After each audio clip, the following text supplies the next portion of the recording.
So, good evening, everybody. It's wonderful to have you back with us in the series of How to Live Forever. And we're really happy to see all of you. I know tonight's going to be very exciting and very informative. And we're looking forward to a great night. So, take it away, Ellen. All right, actually, before I begin, thank you, Debbie. Julia, do you want to make that announcement before we both forget it? No, I have it. Let's do it at the break. Okay. All right. So good evening, everybody. Again, for many of you, for those of you, it's the first time, don't worry about it. First of all, last week's session is already posted. I didn't know that. Julia just told me. And this one will be posted. It is being recorded and it will be posted in the next little bit, probably next week sometime. At any rate, welcome to the second session of the writing part of this, of the legacy writing, and the third session, if you count Corey's first one, on this year-long initiative, How to Live Forever. And you will be seeing notifications on additional sessions over the next couple of weeks. I believe the next one is in July. So you'll have a little bit of time to think about how you want to put a project maybe together, and it'll all make sense. And if you don't get started, that's okay. And we will be having some smaller workshops so that as you start some of this project, hopefully in whatever depth you want it to be, you'll be able to check in with us. We will offer some writing workshops. Where small groups can get together. Corey will offer some on how to handle your photographs, how to handle your mementos and so forth. So look for this through this whole rest of the year. Debbie mentioned, this session and what's happening. I want to introduce my co-chair for Education Committee for Women's League, Julia Loeb. And Julia has been invaluable on putting this together. So she also will be participating in a lot of these workshops, including the writing. I would like to thank her and past international president and archives committee chair, Corey Schneider, who I believe is not on tonight. She had a conflict, but whatever, you'll see her in additional sessions. And she and Julia and I have been really working very, very hard on this initiative. And I've gotten a lot of comments from some of you about books that you've read or different kinds of programs that you've seen about memoir writing. And it is not strange to have these comments because memoir writing is probably one of the most popular, if not the most popular nonfiction writing that we have going for us right now. And a lot of that, certainly, as I mentioned last week, is very relevant to us as Jews and to us as Jewish women, because for most of us, this kind of writing gives us the opportunity to reflect on a lot of the things that we have experienced in our lives and a lot of the hopes and dreams that we might have had and continue to have. And certainly having this past year of COVID has given many of us the opportunity to reflect on where we've been, where we are now, and how we expect to live the rest of our lives. Whether that happens or not, we certainly could be writing about some of these things. And I mentioned a lot of this last week because we started to talk about this whole new genre of memoir writing called legacy writing. And just to review a little bit, legacy writing is much the same as handing down a legacy to your nearest and dearest, your children, your grandchildren, your nieces, your nephews, your significant other, your siblings, whoever it might be, your friends. And in legacy writing, you are handing down to these people what your values and ideals are. And instead of putting together, let's say, a book of pictures of your aunts and your uncles and your various relatives and putting a little tab underneath one picture of an aunt and an uncle who were probably very dear to you and just giving their names, you haven't told anybody anything about this particular aunt and uncle. So what we are encouraging you to do is figure out what's important about these people, why they are so meaningful to you, and what they represent in your life. And as you do that, and you may write just a paragraph, it could be just a little anecdote, or it could be something much longer. When people read what you have written, you have also transmitted what's important to you as your values. So if you talk about this particular aunt and uncle, and you talk about how philanthropic they are or they were, then we also learn a lot about you, because we learn that that's a value that's very important to you. So when your nearest and dearest, and I'll continue to use that term rather than listing everybody, but when your nearest and dearest read about this aunt and uncle who are very dear to you because of their philanthropy, because they served as an example to you, we learn a lot about you. And that's part of the legacy that you are handing down as well. So it really does double duty here. It tells about the people you're writing about, but it also tells so much about you. So we began this journey in February, as I mentioned before, when Corey introduced the initiative. And she had begun to work on, she worked on this for a good 10 years. No, it doesn't have to take 10 years. It takes as much or as little time as you want it to take.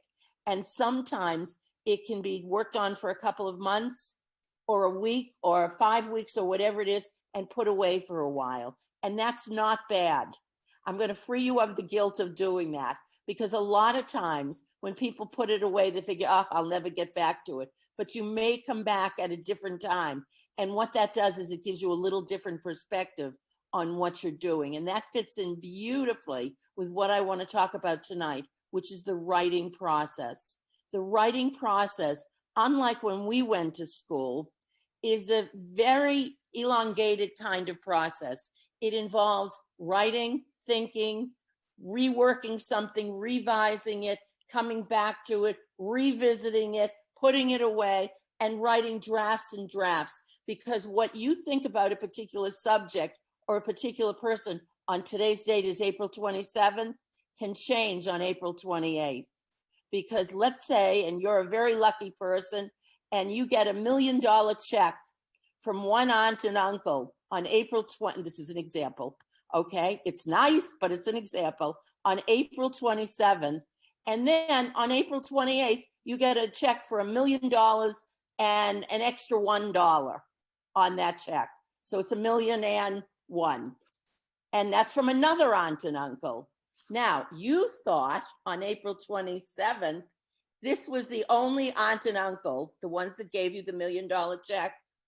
They were most philanthropic. They were particularly generous with you. They were generous with other people.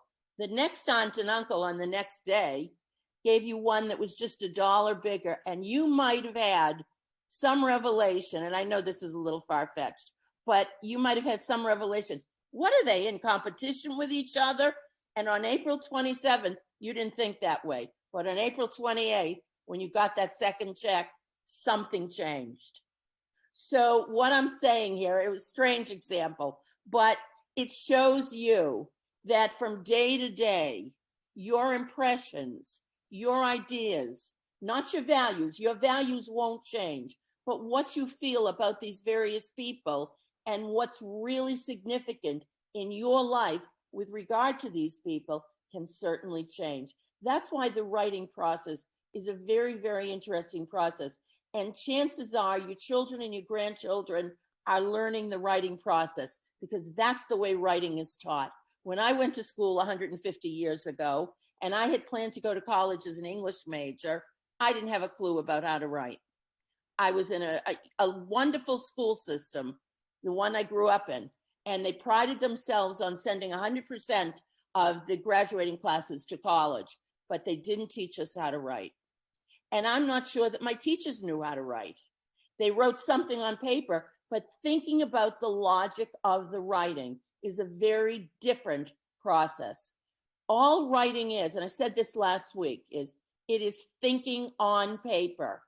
So when you are by yourself and you're thinking about, here I am at point A, how do I get to point B? It's very easy to say, okay, first I do this, then I do this, then I do this, then I do this. If you wrote that down on paper and you did that same thing, here's point A, here's point B, I want to talk about how I got from point A in my life to point B, and I write that down, you've got something written, it's logical. Don't be afraid because you have to write it. Some people look at the screen and they say, computer screen blank, I can't do it, and they shut down. You don't have to do that. And tonight, I will actually give you a number of methods for finding your way to get rid of that blank screen and get going with your writing. So you don't have to be afraid of it and you don't have to put it off. All right, so we've talked about changing perspective from day to day. That's why the writing process works. You're writing draft on draft on draft. You're putting things away for a day or two or months, whatever works for you. And you are writing something that, you know, is really important to you.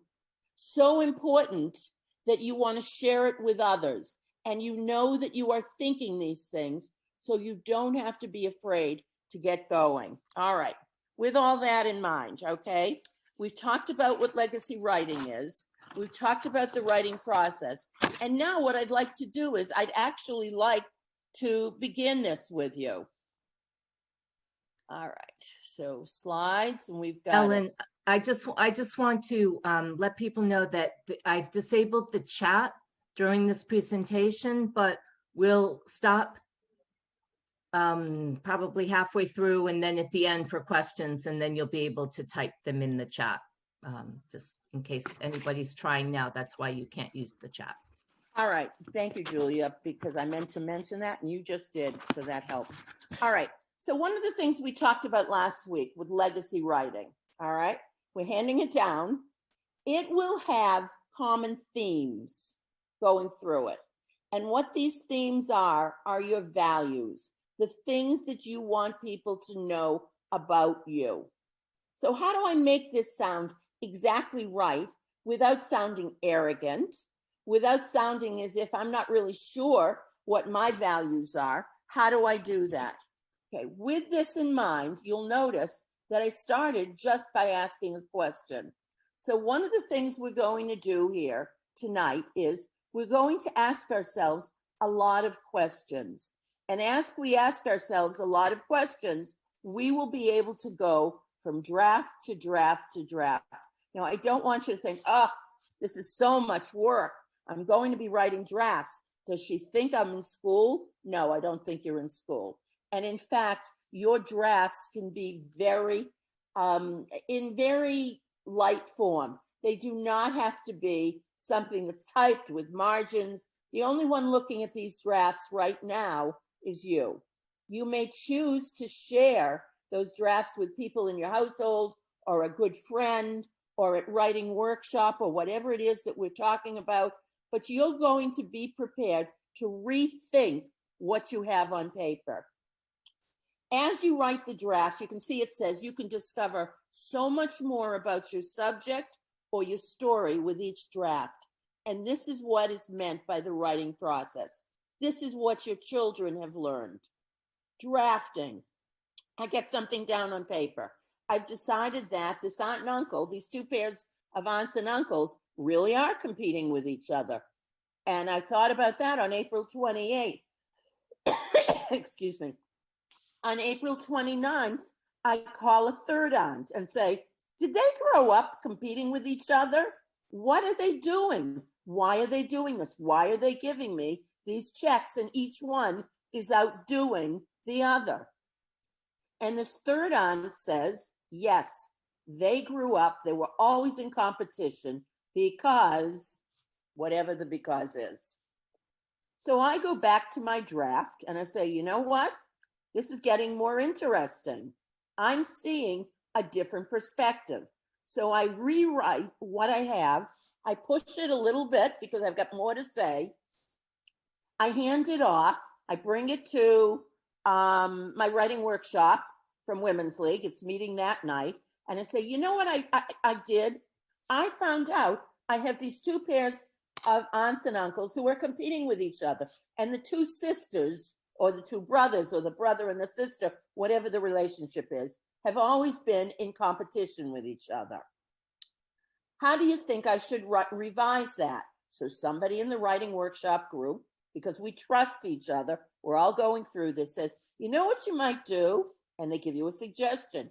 You take it home, you play with it a little bit. Maybe you've got a half hour that you've carved out for yourself during some time of the day. For me, I choose the morning. I am not a sleeper who goes beyond, let's say, about 5 o'clock in the morning. So if you get an email from me, I'm up. And I like to do my writing early in the morning because I am not sleepy and I am thinking relatively clearly. Some people, and you are the lucky ones, you can write until, from midnight to 2. And there were a lot of people that can do that. My recommendation for many of you is, if you're a morning person, take that time and really utilize it before the rest of the day kicks in. Some people like to do it at night because the day is primarily over and they've got some clarity there. Figure out what time works for you. Sit down, even if it's a half an hour or 15 minutes, and think about how what you wrote yesterday is changing. What have you noticed? Has there been, and here's the questions that I'm telling you to ask, has there been a change in your values? And I would say to you, oh yeah, there's a change in my values. I'm off of philanthropy because the one thing that really bothers me is they're behaving like, okay, and I think this is going to speak to many of you, 8th grade girls. Why are they behaving like many of us were 8th grade girls at one point? I think all of us were. So if we were 8th grade girls, we know there are certain behaviors, and it might be, and maybe not, okay? Maybe you were the lucky one and kind of escaped it, and it's fine. But we know that there's an element sometimes of competition. We know there's an element where the behavior might not be the best behavior. So my value has changed. As I said, it's gone from the giving of the philanthropy. I might talk about that in another story. But what I really want to talk about is the way people behave. And sometimes they don't behave in the most positive way. And what's the positive way? Maybe competition drives some of this behavior. And I start to write this. This is different from what I wrote a week ago. This is different even from what I wrote yesterday. So one of the things that we do with the writing process is that we allow ourselves to change things a little bit. We may change that theme or that value or that focus. I'm using them as interchangeable words. And we notice things that we may not have noticed a week or 3 months or even a year ago. So when Corey says it took her about 10 years to put it together, that's not really a strange kind of statement. That makes absolute sense. She had a lot to work with. She was trying to figure out her way of doing all this. Her writing was much shorter than what I am suggesting, although certainly, and I said this last week, you can write just a really good paragraph that has a very strong focused sentence in it. Might be a 3-sentence paragraph, 5-sentence paragraph, whatever it is, but it has one idea that's being presented in that paragraph. So you can get an idea of what's happening in this writing process. All right. How do I get started in my writing? All right, I'm sitting here looking at a blank screen. It's 5 o'clock in the morning. I really want to get this thing written. By the way, this works for any kind of writing that you're doing. If you have to write a Devar Torah for Women's League Shabbat or Sisterhood Shabbat or whatever you call it, or you have to write a Devar Torah for a grandchild's or a child's bar bat mitzvah, or you have to write something for a weekly publication, and it might be something for Women's League. Whatever it is, the method is the same. Okay? So we're multitasking here, and I'm hoping that this will make it easier for you to write. I'm hoping that when you need to tell a family story, you have confidence enough in yourself after tonight to know that you can do it. So as we mentioned, the thinking is really here. How do I get started?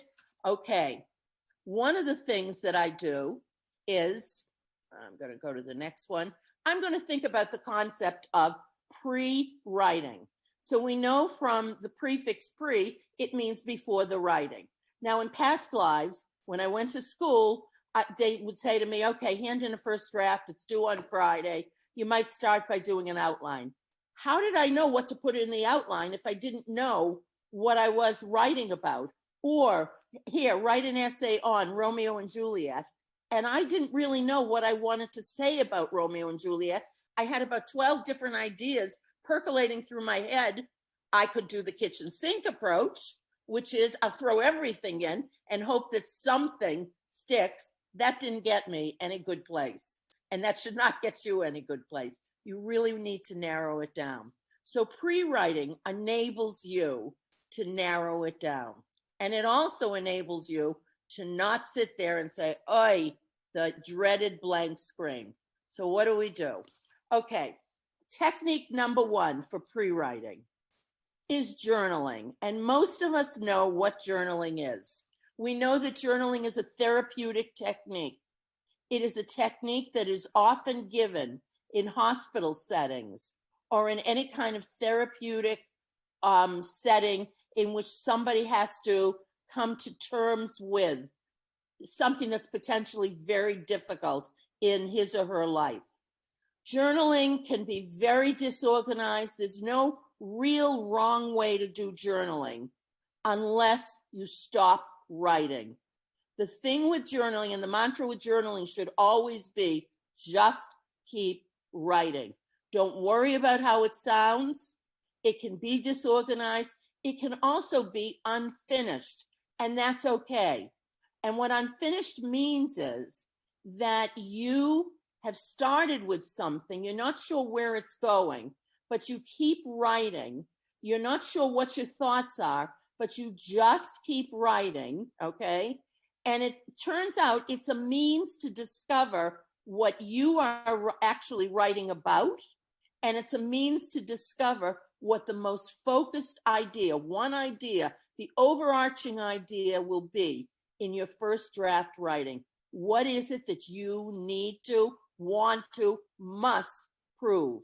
So if I want to write about those two sets, maybe it's a sister and a brother who have been in competition, and they have always been in competition, then somehow I am writing about relationships between siblings. That's my subject area or my topic area. Subjects and topics aren't necessarily the same, but for my purposes tonight, I'm going to say this. So it's my topic area. And what do I want to say about this particular brother and sister, this aunt and this uncle, one from each pair?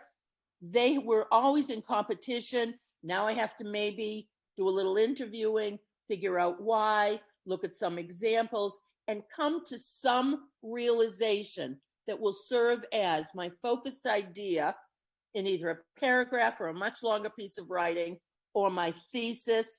And get used to the word thesis. All it is a focused idea that goes through your writing.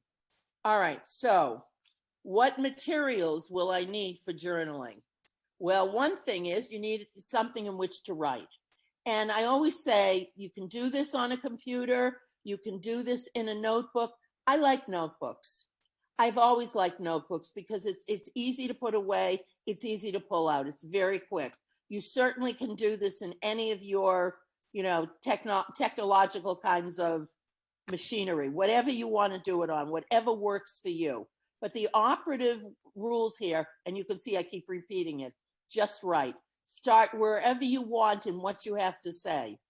Don't worry about how it sounds, just write. Don't worry about chronological order, because the moment you worry about, oh, first this happened and then this happened and then this happened, you stop writing, and that's not what you want to do. This is your legacy right here, okay? And I play with that.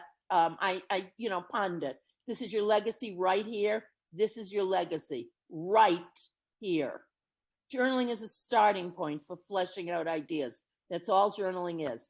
We often begin our first drafts from our journaling entries. We find something interesting and we say, why not write about it? So what happens after journaling is, I have 10 minutes. I'm going to write for 10 minutes. I might write for 9.5. I might really have the need to write for 12 minutes, but I only have 10 minutes. That's what happens when you say it's incomplete. And that's okay. Because one of the things that you might want to do is stop before you finish. I mentioned this last week, and I said one of the reasons for stopping before you finish writing, and that's okay, is one, you can come back to it later. A little time has elapsed. You might have a very different perspective than what you had before. So sometimes stopping before you finish is really okay. The other thing with stopping before you finish is, if you know you haven't written everything you wanted to write, then the next day when you start, you have a starting point, and the blank screen does not appear. So you can really use that as a starting point. Utilize your journaling. You can look back at your journaling. You might look back at something that you started or you journaled about a week ago, and you say, you know, I didn't realize I had written about that. The moment you find something that you didn't realize you had written about in your journals, you might decide that's a starting point for today's journal entry, or it might be a starting point for what is it I want to focus on. So just journaling is a very interesting technique. I was very specific when I placed it as the first technique, because anybody can journal. And, you know, it goes into blogging and so on and so forth. But journaling can be a really productive way to get you started. All right, a second technique, pre-writing, all pre-writing, is to have writing prompts. Now, all right, I'll give you a subject to write about. It may ring true, it may not ring true. You might not like my subject. Maybe you have nothing to say about my subject. So you might say, oh, let's go to the second one. All about my family. Oh, what do I want to write about my family? Well, today, such and such a thing happened. Okay, that might not be all about your family. It might be about a particular person. I look at all these others and they don't mean much to me.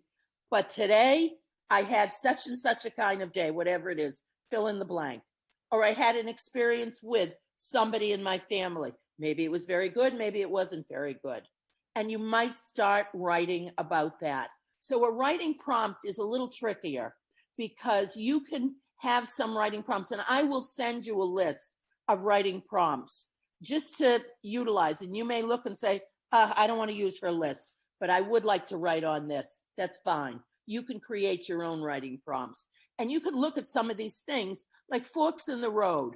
When did you have an experience where you really, you know, thank you, Robert Frost, the road not taken? Which road did you take? Why did you take it? And so on. And was that the right road to take? Or it might be the family. It might be money in me or money in somebody else. And what I've noticed, my work, okay? If it's a particularly good day, I might like what I'm doing. Maybe I've never liked what I'm doing. Maybe I've always liked what I'm doing. Maybe I've made peace with the fact that I didn't get to do what I wanted to do. So there are all kinds of ways to go with that. My self-image, clearly, lots to write about. You know, how do we view ourselves and so forth? And you can read all the rest of these. These are just a few examples. You can go into any bookstore. You can Google writing prompts. You'll find these all over the place. So don't be afraid of them. Sometimes when you need to figure out what you want to write, a writing prompt can seem like it's so far from you. It doesn't seem as if you'll have anything to say, but in truth, you might get started and realize you're really writing about that.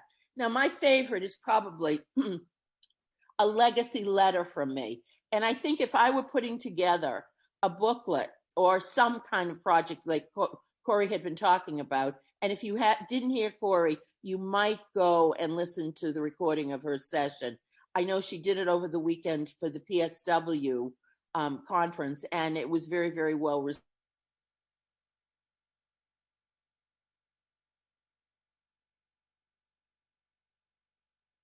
Very general kind of discussion on what can go into this project. And a legacy letter, okay, this one wants to jump around. Let's go back. A legacy letter from me might be just an introduction to my project. It might be a conclusion. It might be anything that I want it to be. And this will, you know, I can just make it an entry. I can make it part of my journal entries. I can keep it as a writing prompt. I can utilize it certainly in the final project. Okay. What kind of legacy would you like to leave? Now, one of the things I talked about last week, and I've talked about in a few places, is when we had the Torah Fund theme of Natah Kerem, the woman from Eshet Chayil in Proverbs who plants a vineyard, we discussed the following questions. What kind of legacy would you like to leave? What matters most to you in the world? These are all writing prompts. And if I asked you to start talking about it, you could do that. There's no difference. Put it to paper. And this is what becomes a writing prompt, or it can also be the subject of a journal entry where you don't worry about how it sounds, just write and let the pen or the computer do the work for you, and you just keep producing. When did you create or start something new? What was it? For many of you, you may forget about the idea that you've created something new or started something new, and a writing prompt can bring you back to some memory that you've forgotten about. What was it? Look at the questions. What kind of skill or talent did you need to do this? So again, you are generating questions, and writing prompts give you the start that you need so you never look at the blank screen, just by generating the questions and then answering them. Have you ever created something really beautiful? What, how, why? Describe. Have you ever, and I'll throw some more questions at you based on this. Did you ever give it to somebody? Where did you put it? Did you hang it on something? Was it part of a present?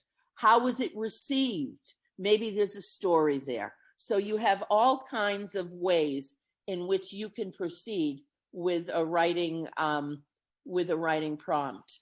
All right.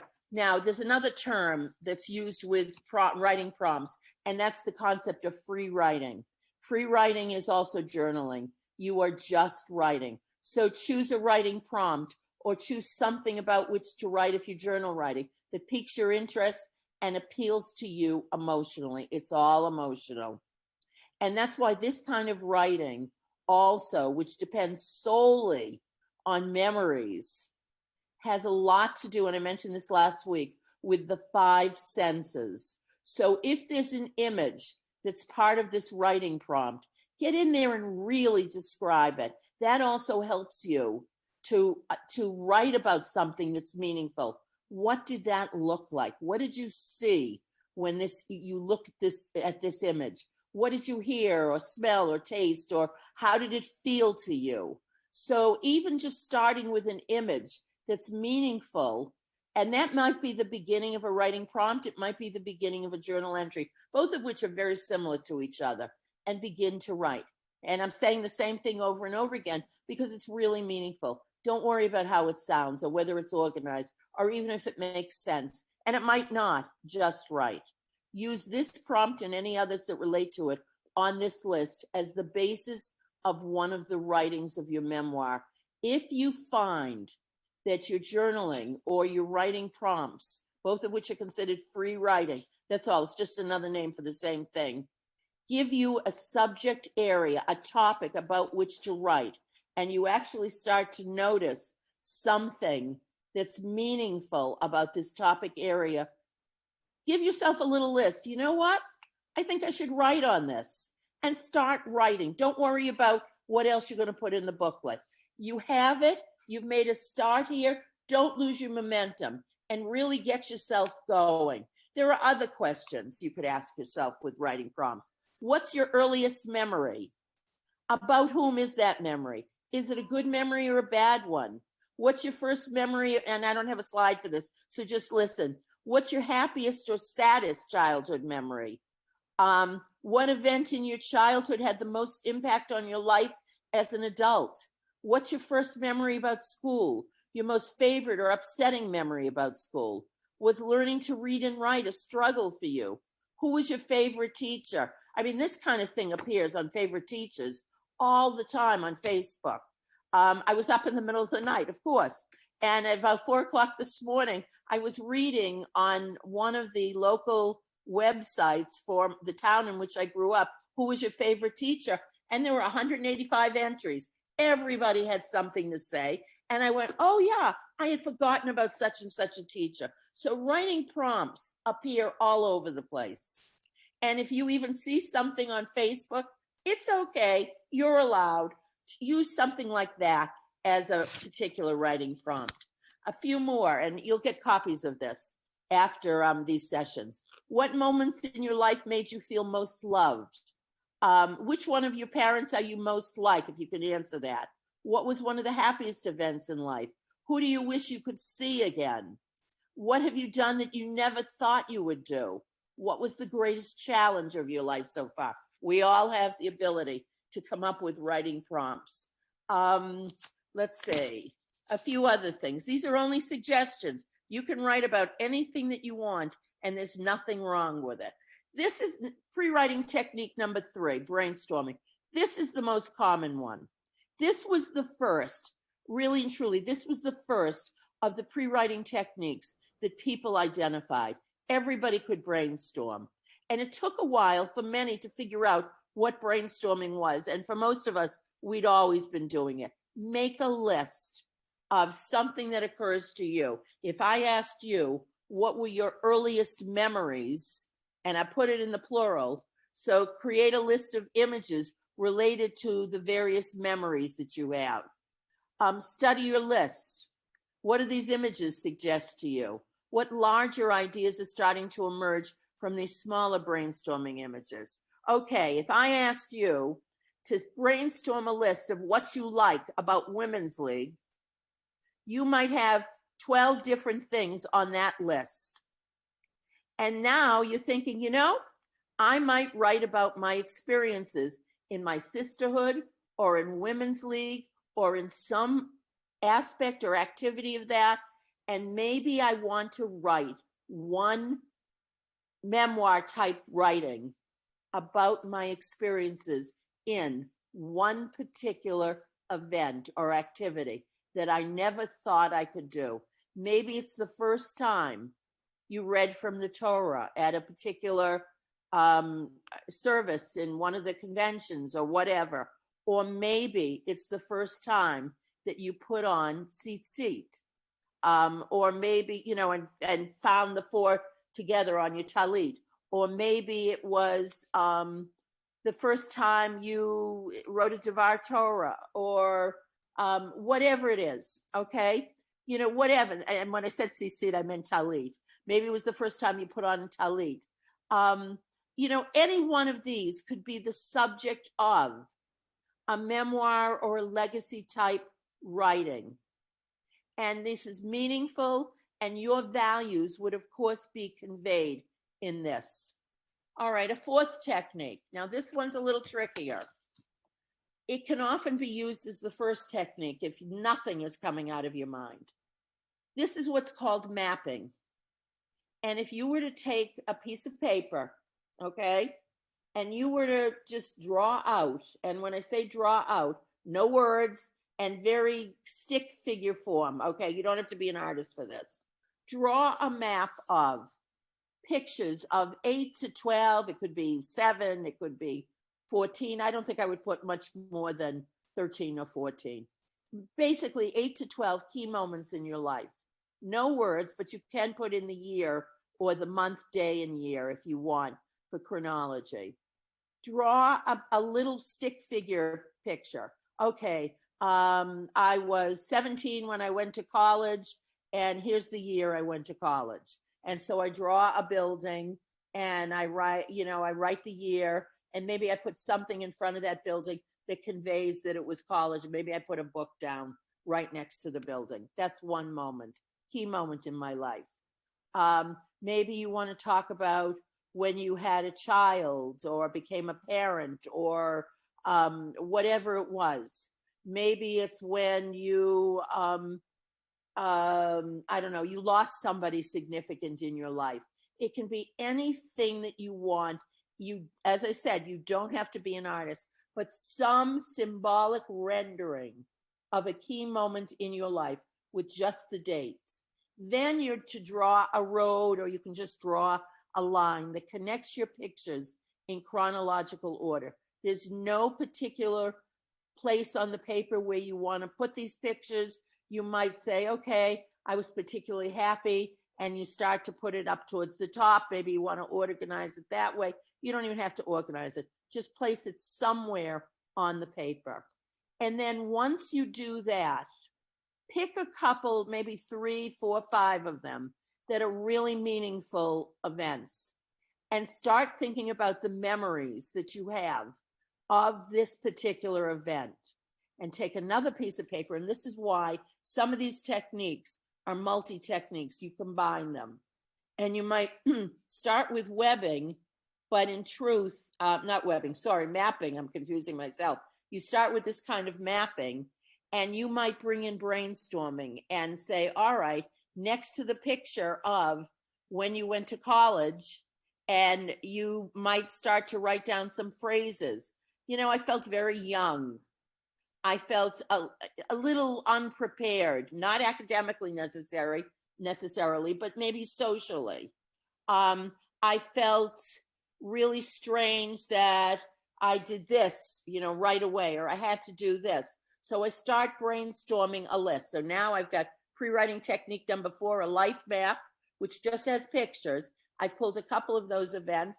I've started to brainstorm. Maybe from my brainstorming list, I say, you know, I felt a little young, emotionally or socially. That's a writing prompt, or that's a possible subject for a journal entry. And I start writing. So you can see that these pre-writing techniques can be combined. And if you really don't want to pursue one of the techniques, you might start out that way and then change in the middle. Again, there's no wrong way to do it. You can use any combination of these to get an idea out of you, to refine that idea, to play with that idea, to shape it, to change it if necessary. And you're going to start to see, as you utilize this life map, common themes or common motifs or common ideas that will start to go through the events that you identified, because probably in your mind, in your brain, you've already categorized them, not realizing it. At some point, they're in your subconscious level, and you're bringing them up to your conscious level. You've done some of that categorizing. So those common themes will certainly begin to come out. All right, technique number 5. So this one in particular is done in conjunction with the other methods. It's the one that I think we were often taught when we were younger. It was called webbing, and children can do this when they're very, very young. But it also can be one of the more difficult ones and can push you in a direction of really finding what you want to show or focus on as your thesis idea. So I like webbing a lot, but I often do webbing, and I'll show you what webbing is in a minute. I often do webbing after I've played with the other methods. All right, so let's suppose I put in the middle of a piece of paper my legacy. I know I want to do this project, but I can't figure out where I want to start. So I take, you know, as if I've got spokes coming out from my legacy. Well, Corey promised that we were going to do one on artifacts or mementos. So maybe I'll put artifacts because I know I inherited such and such a thing from my grandmother or a great aunt or whatever it was. And maybe I'll put mementos as a different, I don't have it on here, but maybe I would make that another spoke coming out, because I've saved a lot of the playbills from all the plays that I saw, the professional plays, and especially musicals. And I want to hand this down to my granddaughter or to whomever I choose. I know that, and Debbie will vouch for me on this. When my mother died, one of my mother's favorite authors was Pearl Buck. And we decided that she had every book that Pearl Buck had written. And we decided that we would give them to my granddaughter, who was adopted from Kazakhstan. She was very good to my mother. She would go visit my mother all the time. They lived about 5 minutes. And my granddaughter's now 14. At the time that my mother died, she was 10. And that was very meaningful when I handed them to her. And I said, you know, this was from Gigi, and these books were her books that she valued and she read when she was your age. So I want you to value these because this is from part of your legacy. There were other things that she got, but this was something that was very, very meaningful. And the two of us, Debbie and I, really thought about to whom we would give this. And we knew it had to go to Riley because it seemed to be a lot of reflecting a lot of the closeness that Riley had with my mother. And there was a commonality there in their stories. So, you know, I might put mementos. I might put, you know, really valuable possessions. I might put my dreams. I might put just even my values. And I build off of these things with examples. So I start to process what my legacy represents. And this is something that if you feel as if you can't go any farther, then you can certainly go back to the other techniques. And don't be afraid to go back and forth because, again, that is part of the writing process. And you recognize this as pre-writing. This is a lot of stuff that has to be done before you begin to write. And when I talked to you before about the fact that I went off to college and here I'm teaching writing later, many years later, it wasn't that I knew how to write. I did okay. I did great in school, but in some way I figured out how to get around the subject. Okay. And it was that kitchen sink approach. Throw it all in and hope it works for something. That's not what you want to do. So you need to be able to go back and forth between these different pre-writing methods.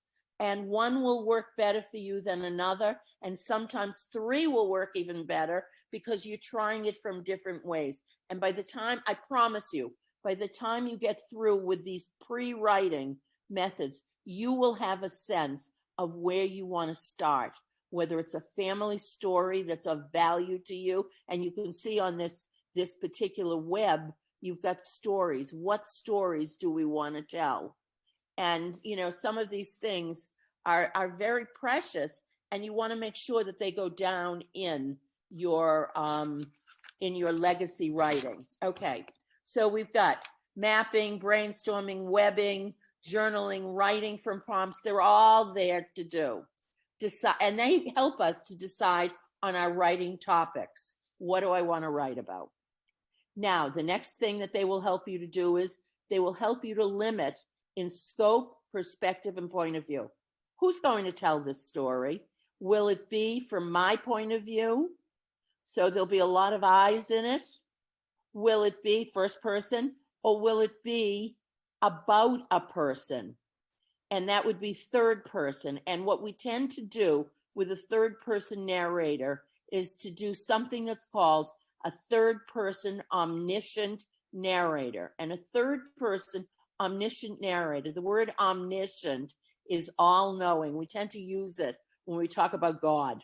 Okay. In this case, no, you're not God, but you are God-like in that you know, you tell the story, you're not part of it. And it's about somebody else. And maybe it's about those two, the aunt and the uncle who grew up in competition all the time. And then a little bit more thinking, you realize that a parent, maybe the father, will make him the villain in this. Maybe the father encouraged this competition. And because of it, they lost the ability to have a relationship between these siblings. So again, there's the writing process. You keep pushing it, and you're interviewing people, you're talking to people, you're remembering things, you're thinking about things that you haven't thought of, or conversations that you haven't thought of, or family stories that you might have heard. And all of a sudden, you realize nobody is going to tell this story. You can't tell it from their point of view, and you're not really part of this story. So you use the third person omniscient, and it's like the once upon a time that you tell your children or other people that you're telling stories to. Once upon a time, there were 3 bears. Okay, again, that's an omniscient, third person omniscient. You just know everything and you tell the story. And that's the perspective or the point of view. So the reason we do the mapping and the brainstorming and all the other pre-writing techniques is not only to get a topic, but it's to let us know whose story really is this? What do I want to write about? Am I telling a story related to me, or am I telling a story related to somebody else? So that's one thing you get. All right, find one central idea. And this is what these techniques, all these pre-writing techniques will hopefully do for us. Sometimes we don't get this central idea right away. So you need to, again, process. You go back to some of this pre-writing and see what it is that you're noticing. And what I didn't notice initially was the father was the one who was encouraging this competition between the sister and this brother, and when they were children. And when they became adults, the competition still existed. And all of a sudden, this is a lot more interesting than just a picture of the aunt and the uncle and their names. Now you have a huge kind of writing that you can talk about. You can then extend that and bring yourself into a story where you talk about the value of your relationship with your siblings. So you've got two very different stories. One that's personal, and why is your relationship with your siblings of value, and in particular, maybe with one sibling or all your siblings, or if you have more than one. You're building one story off of another story, and that's okay because you're giving some very significant values that are part of your legacy. And if your niece is reading this story and she reads about the competition that existed between the sister and brother, and the father's contributing to it, as opposed to your writing on your relationship with your sibling or siblings, there's a lot that they can, anybody reading these stories can ascertain about your values.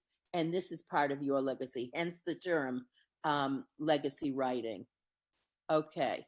Now, Ellen, can you take some questions for a couple of what minutes? time is it, Julia? It's 8:23. Okay, we can. Who's got,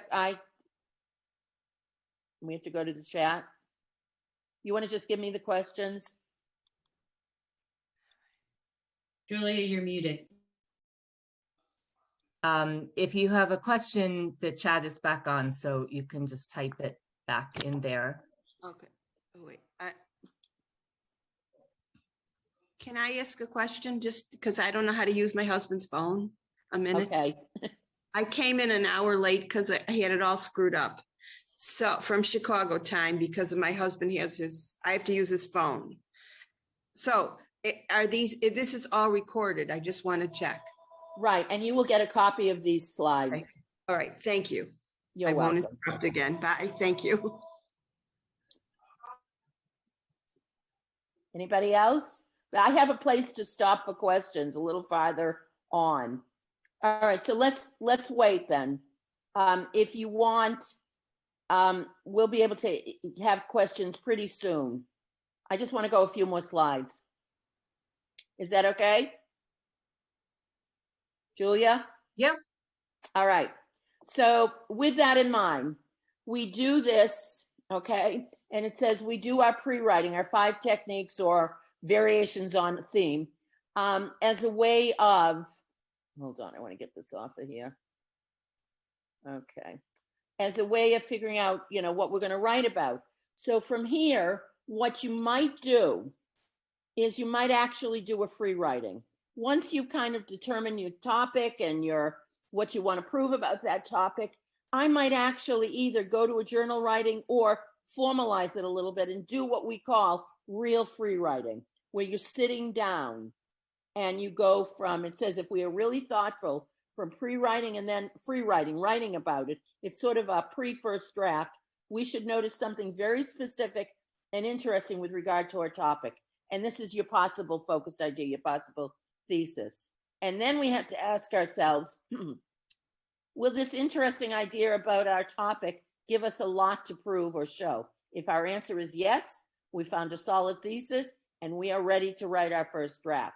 If the answer is no, we go back and we look at some of those pre-writing techniques and say, what is it I really want to show about this? Okay, so thesis sentences.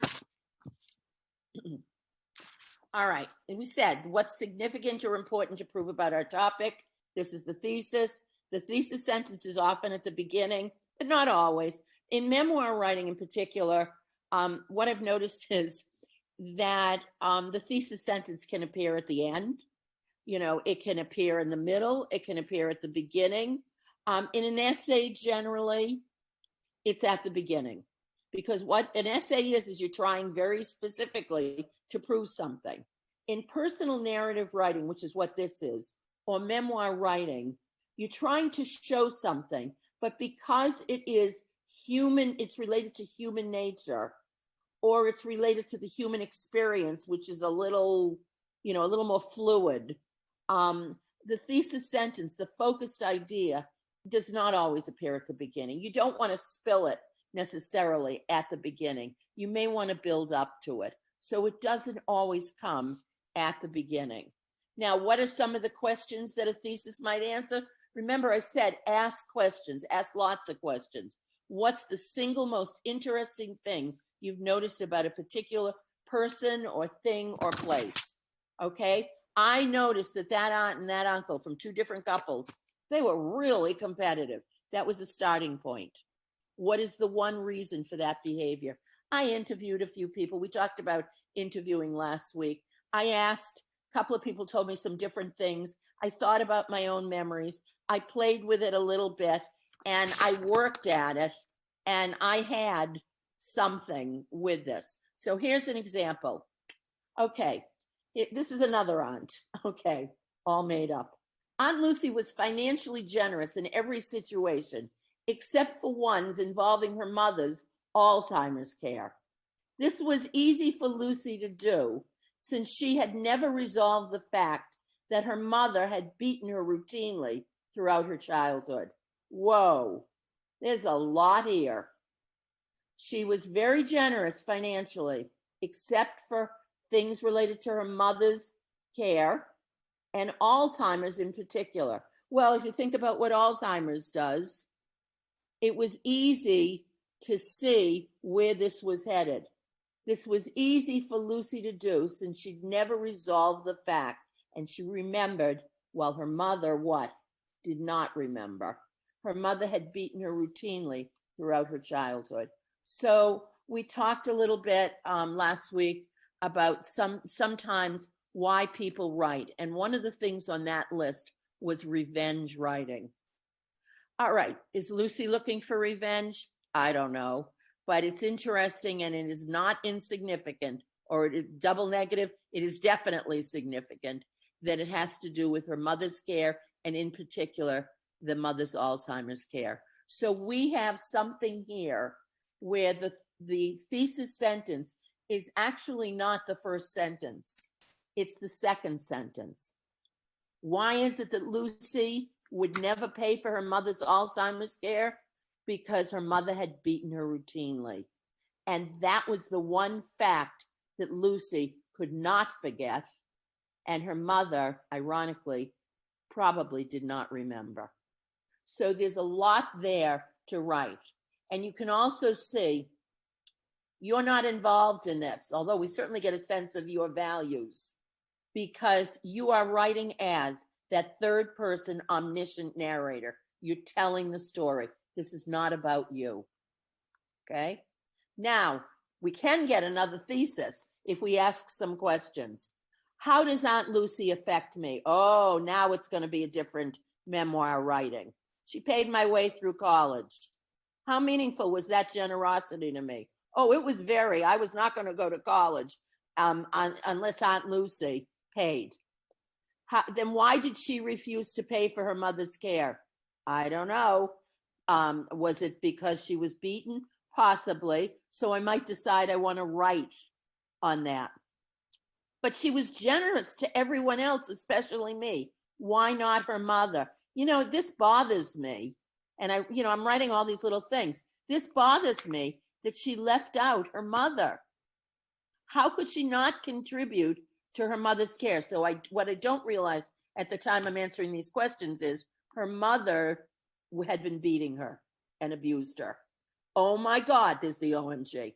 Her mother abused her. Is this the reason? So I'm writing these little notes to myself to kind of keep myself going. I'm looking for a thesis, but it's going to be much more personal because I'm going to be part of this. Aunt Lucy paid for the way through college. By the way, this is totally made up, okay? Does childhood abuse take such a toll on us that we may never get over it? The beginning of a new, more personal thesis. I've noticed something very significant, and I'm going to write about it. I am now understanding Lucy and her behavior.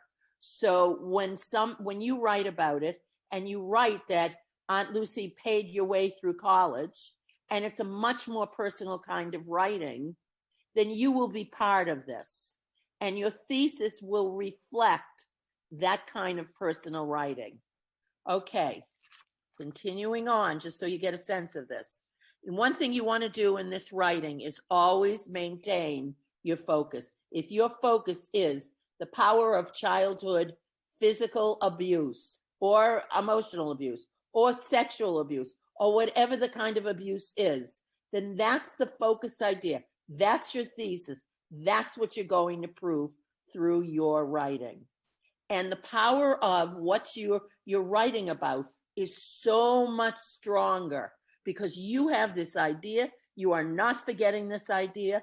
You are keeping, the story going. And we know exactly what you're thinking about.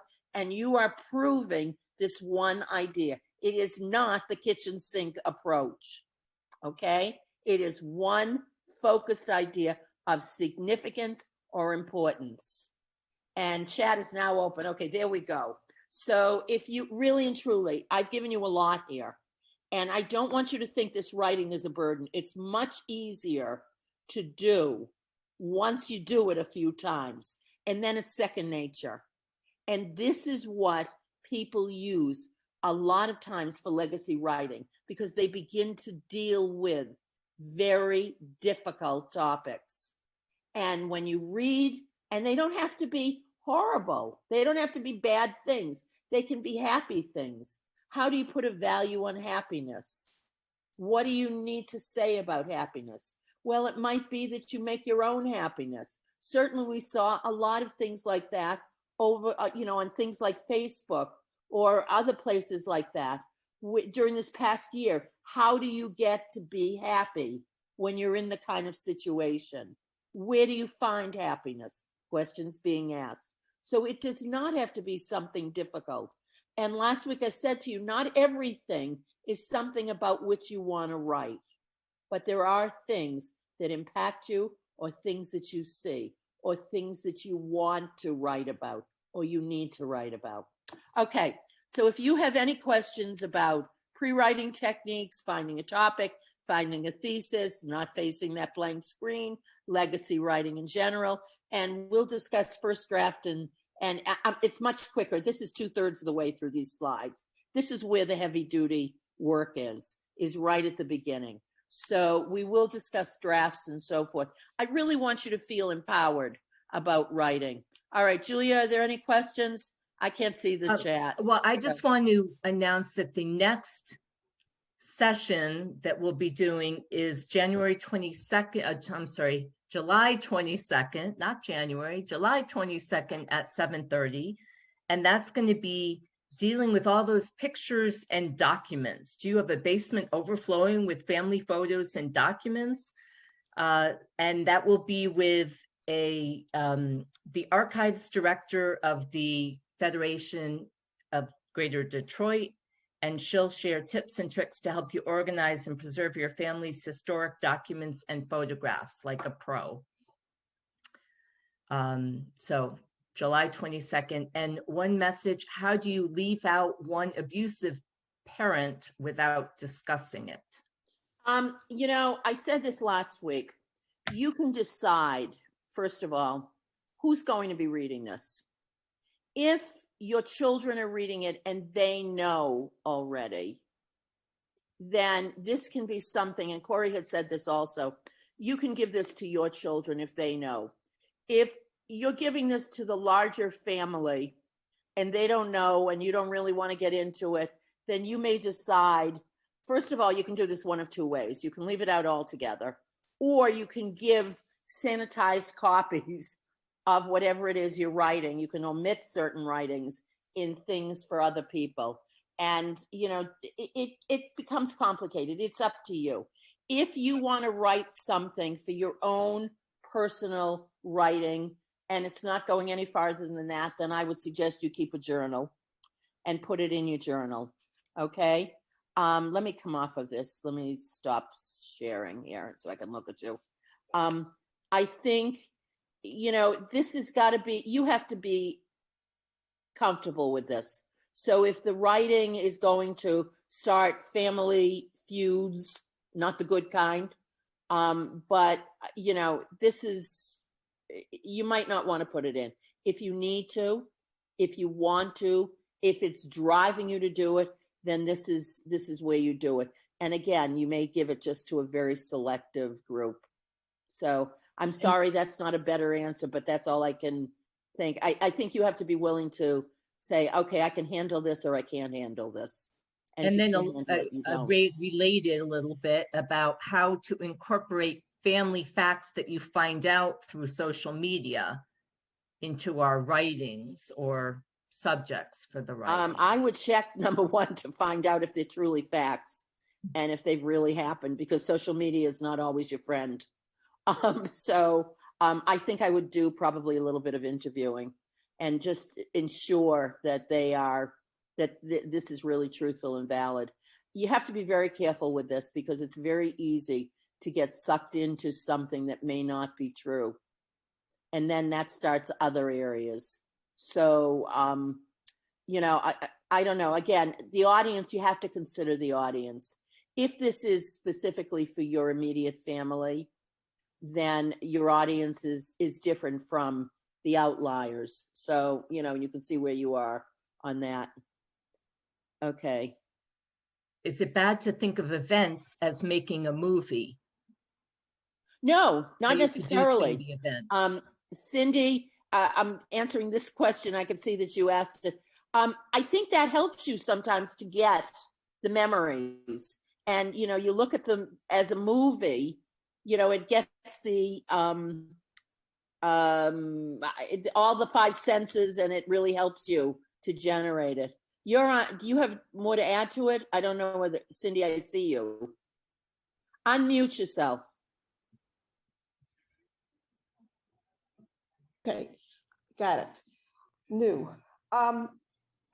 It's like sometimes I will think of events or a situation, like you're watching a television show for a half an hour, and it's like in a chapter, but it's like all of a kind family coming to life. And that's how I always look at things, and it's very strange. And I don't know if that's good to make a movie, something that is not a documentary. And I don't like writing a lot, but I love to take notes on everything.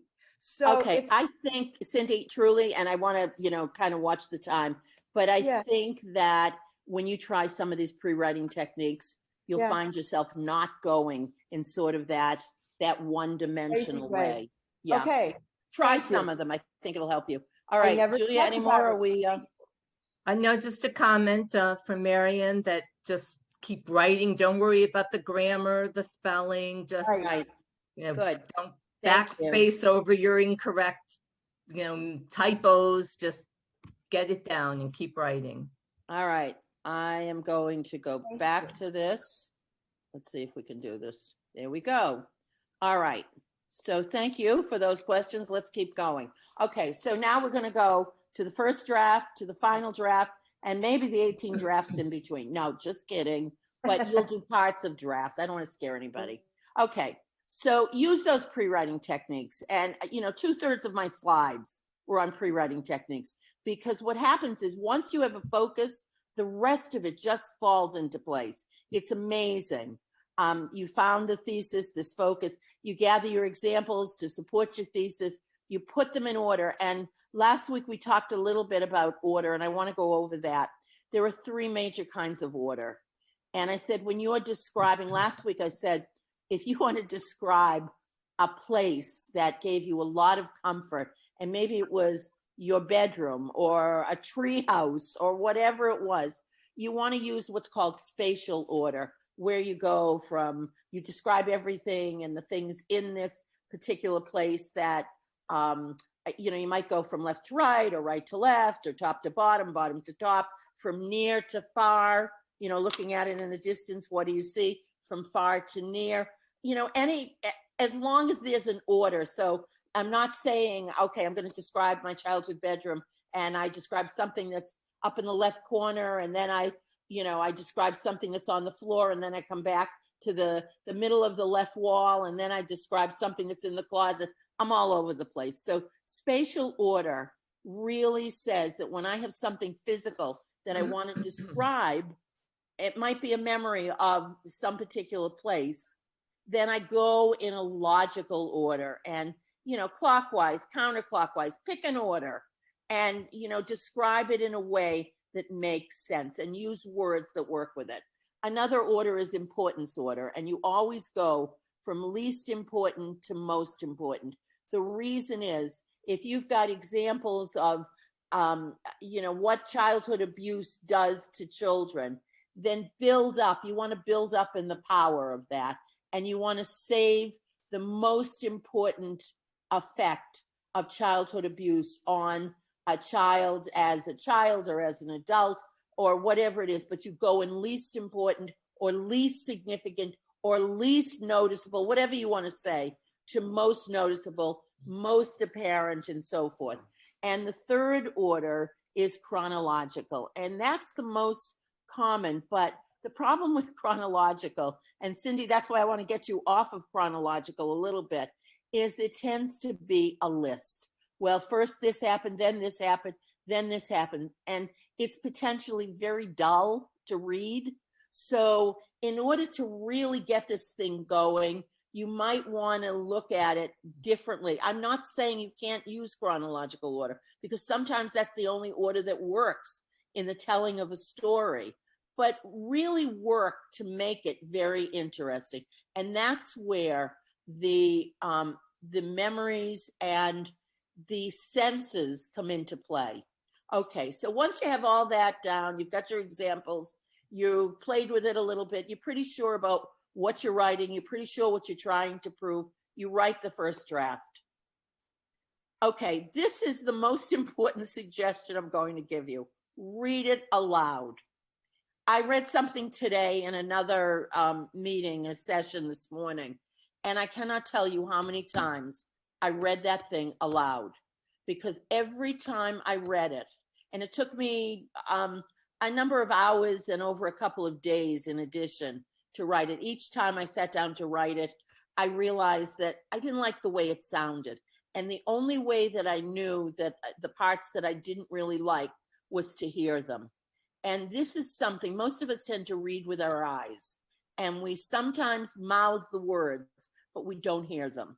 The hearing is very important.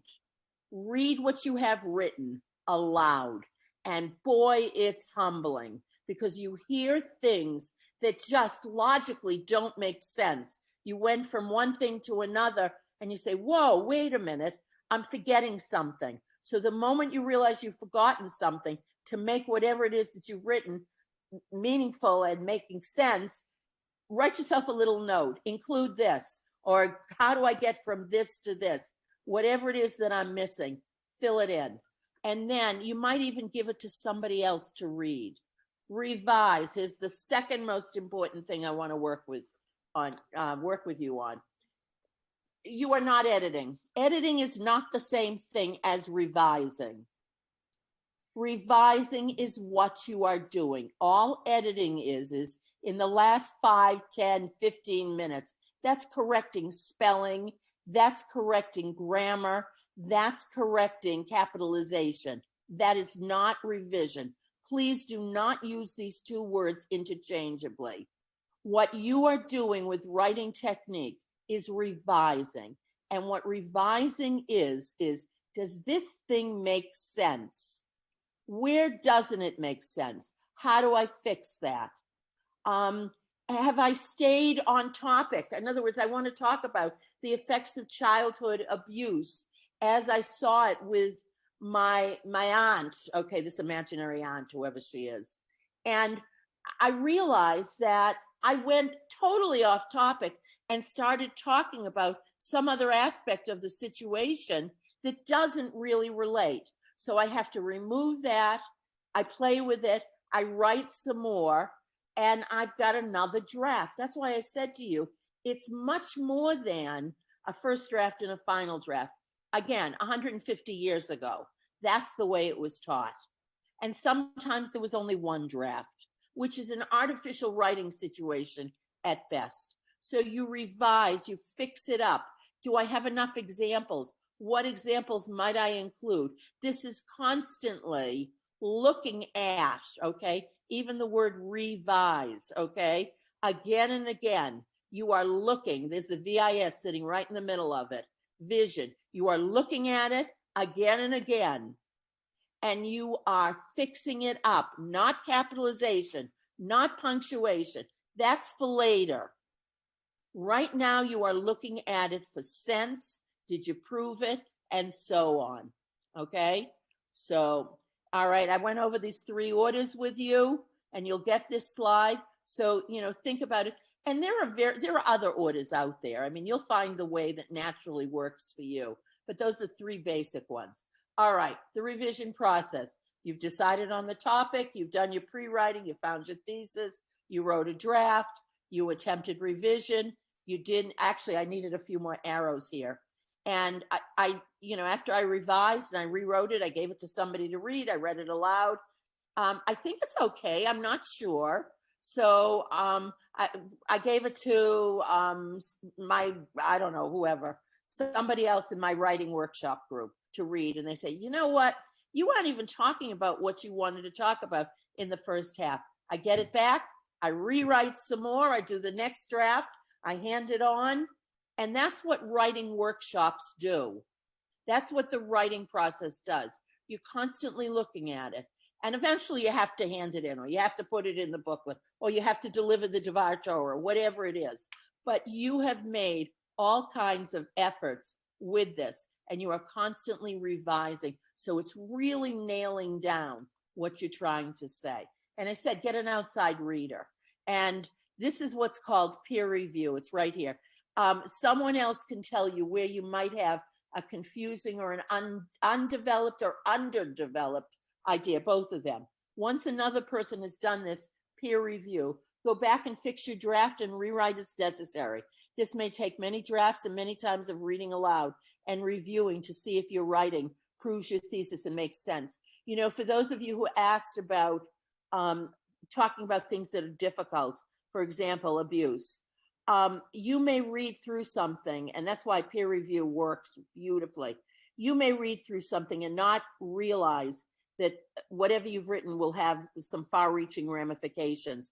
Giving it to somebody else to read, perhaps somebody who's not in your family, who's not related to you in any way, who doesn't know about the situation, that person can often catch you or say to you, I don't know if you want to include this. Do you really want to include this?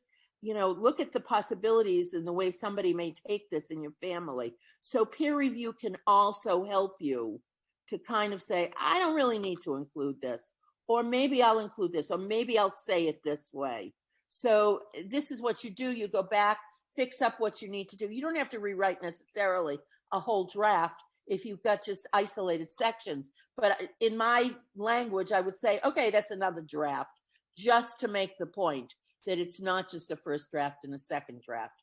And I say, revise, revise, revise. Okay, it's an ongoing process. Every time you sit down to revise, print out a new draft. I cannot tell you how many times I feel as if I go through a ream of paper.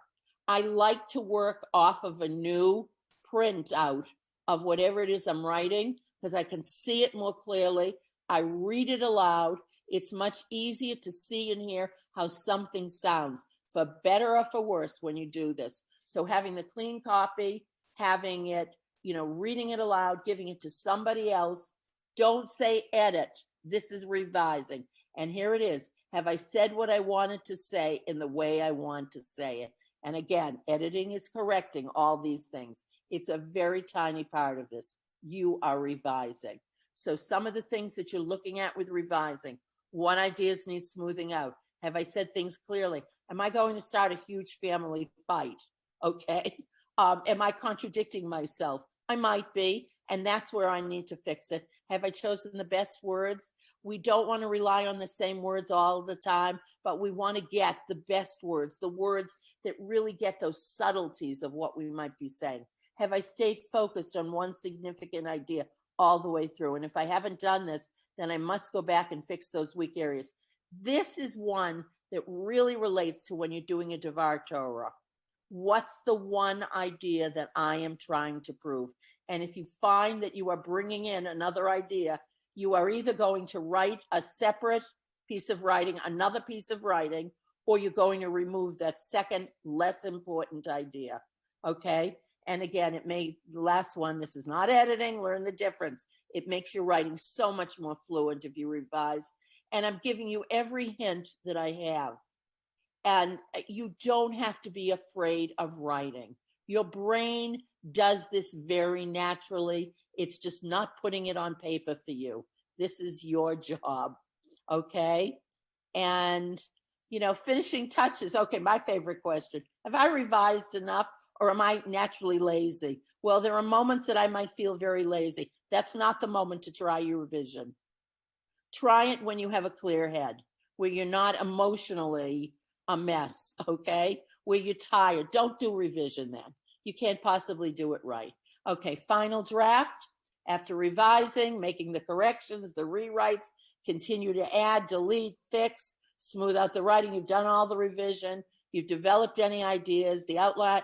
You might want to do another outline if you need it to show. You don't have to. It's totally up to you. Return. You see how you're going back and forth? If you need to get more examples, return to the brainstorming, webbing, journaling, continue to write. This is all writing process. This is what it is. Read each part aloud as you write it. Always start at the beginning of the writing when you're reading it aloud. And even though you might know that first paragraph, maybe it's 3 paragraphs, the first paragraph is perfect, read it aloud anyway, because you want to get a sense of the whole writing. Right, okay, conclusion. We haven't talked about this. Write a conclusion that ties all of your ideas together. Sometimes when somebody doesn't know what to put in a conclusion, they basically repeat the first paragraph, sometimes in different words. Don't do that. The easiest way with a conclusion is you can have a 1-sentence conclusion.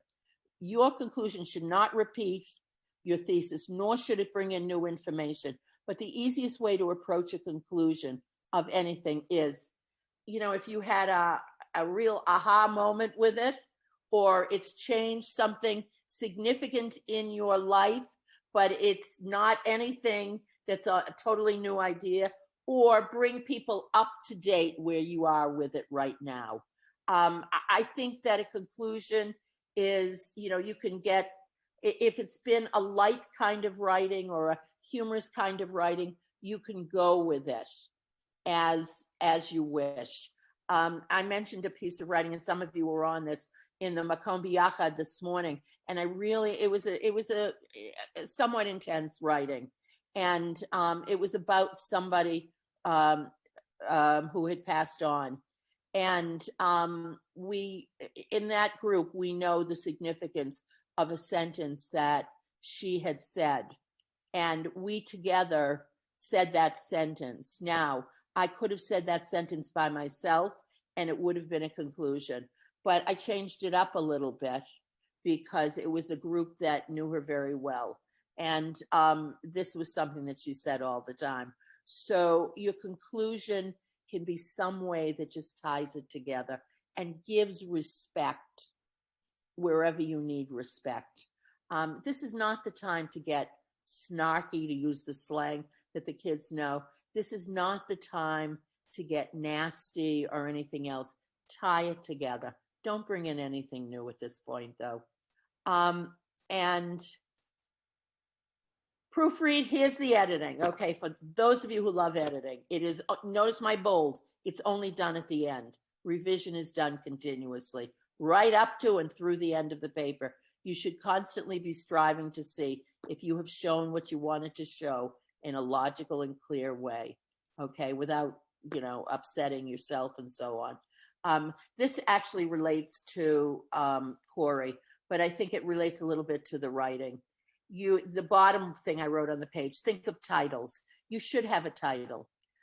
Titles introduce your writing, and a title, it doesn't always give all your information, but it makes it interesting enough that somebody will want to read it. Going backwards, what other parts involve further writing? You might decide, you know what, there's more story I want to tell. And you might decide you want to write another memoir story on, let's say, Aunt Lucy. What did it mean to you when Aunt Lucy, forget the mother, but when Aunt Lucy paid for your college education, what did that enable you to do? Okay. What other parts do you need?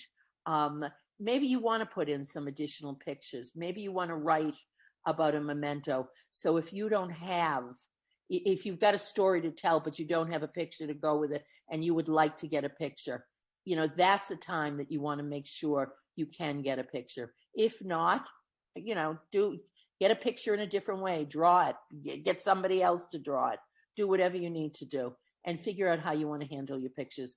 A lot of the books that I mentioned last week, and the books that you have around your house, look through them, see how they handle pictures. Sometimes you read a book and it's a nonfiction book, and can be an autobiography or whatever, and the pictures are all together in one section of the book.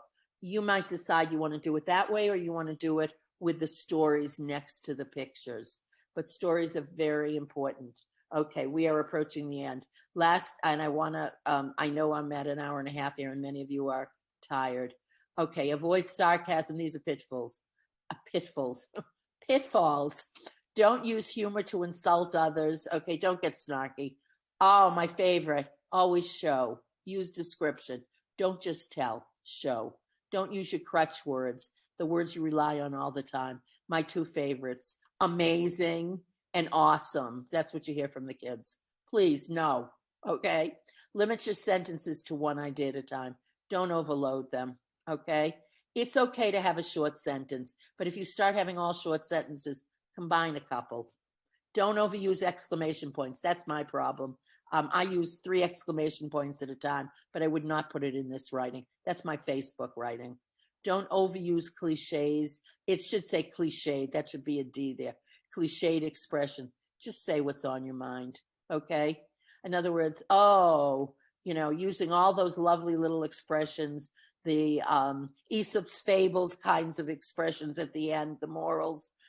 Don't do that. Just say what you're thinking, and don't be afraid to give your feelings. This is what legacy writing is all about. Okay, I really want to finish this up. And you'll get this. The book I mentioned last week, when you get these slides, is this one. Where is it?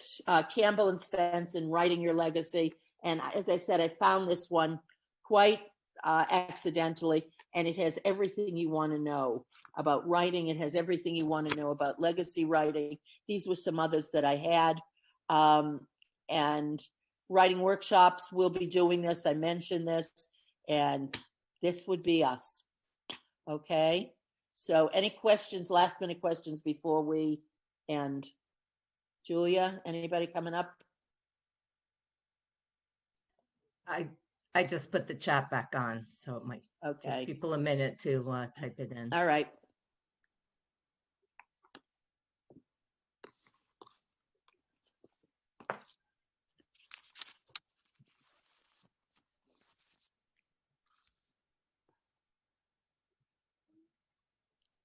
If you have questions after this, as I said, we will have writing workshop.